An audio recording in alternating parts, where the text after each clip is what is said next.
Shalom, damai di hati, saudara-saudara yang dikasihi Tuhan. Kembali lagi berjumpa dengan Sabda Pagi Gemim Sion Winangun, edisi hari ini, hari Sabtu, tanggal 22 Maret 2025. Sebelum kita membaca firman-Nya, marilah kita berdoa. Ya Bapa, terima kasih kami boleh bangun pagi ini dengan tubuh yang sehat dan diberkati.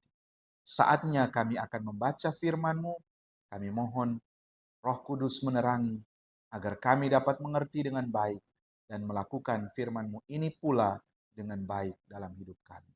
Kami menyambutnya dalam nama Tuhan Yesus. Amin. Saudara-saudara, pagi hari ini, hari Sabtu, tanggal 22 Maret, kita akan membaca dari 2 Korintus 10, ayat yang ke-11. 2 Korintus 10, ayat yang ke-11. Demikian bunyi firman Tuhan. Namun, hendaklah orang yang berkata demikian menginsafi bahwa tindakan kami bila berhadapan muka sama seperti perkataan kami dalam surat-surat kami bila tidak berhadapan muka. Demikian pembacaan Alkitab.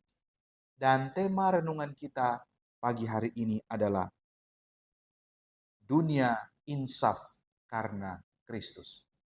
Saudara-saudara yang dikasihi Tuhan, kita bersyukur karena anugerah Allah yang besar Dia berikan bagi kita, yaitu Putra Tunggalnya Yesus Kristus, yang datang ke dalam dunia untuk menebus dosa kita semua, untuk menginsafkan dosa, menginsafkan dunia atas dosa-dosa. Kita percaya bahwa kedatangan Kristus melalui penderitaan, pengorbanannya di salib, kematian dan kebangkitannya telah menebus kita dari dosa. Dan karya penebusan itu harus dibayar dengan harga yang mahal. Dunia diampuni, manusia diampuni karena Kristus. Itulah sebabnya dunia diinsafkan dari dosa karena Kristus. Kristuslah jalan keselamatan bagi dunia.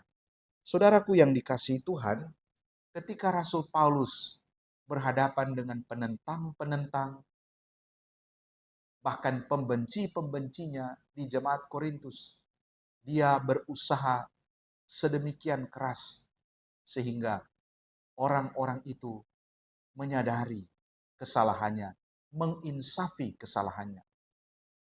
Karena bagaimanapun juga orang-orang itu adalah warga gereja di Korintus.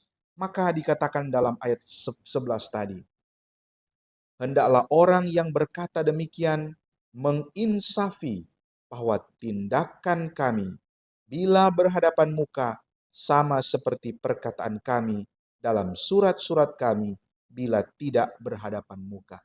Jadi yang dituju oleh Paulus dalam pemberitaan Injilnya adalah orang-orang yang keliru, orang-orang yang beranggapan salah tentang Paulus, menginsafi, menyadari kesalahan mereka.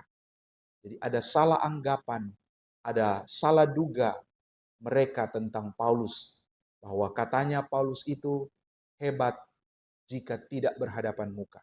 Tapi ketika berhadapan muka, tidak hebat lagi. Nah, inilah yang dikoreksi oleh Paulus, tapi Paulus bukan hendak menyingkirkan mereka, tapi dia tegur mereka supaya mereka insaf terhadap dosa, terhadap kekeliruan mereka. Bukankah itu juga tujuan dari diberitakannya Injil? Supaya dunia mengenal Kristus, supaya dunia menerima Kristus, dan supaya dunia insaf karena dosa.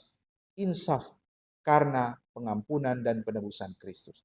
Inilah yang mesti kita beritakan kepada siapa saja kita diutus Tuhan.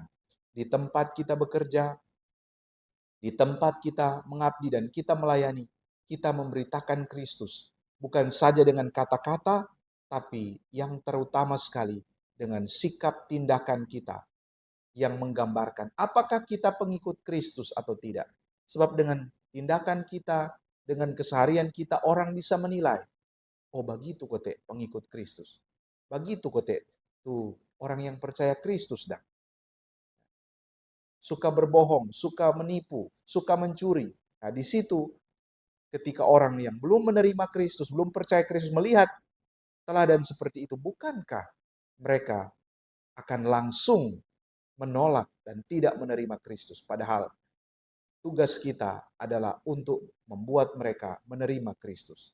Semoga kita menghayati panggilan pelayanan kita dalam pemberitaan Injil. Tuhan Yesus memberkati. Amin. Saudara-saudara yang dikasihi Tuhan, mari kita berdoa. Terima kasih Tuhan atas firman-Mu dan perenungannya yang boleh kami terima pada pagi hari ini. Buatlah kami menginsafi dosa kami. Buatlah kami menyadarinya dan tidak mengulanginya. Sebab Kristus datang ke dalam dunia supaya dunia menginsafi dosa dan percaya kepada Kristus. Kami mengucap syukur kepadamu dalam nama Tuhan Yesus. Amin. Saudara-saudara, demikianlah Sabda Pagi edisi hari ini.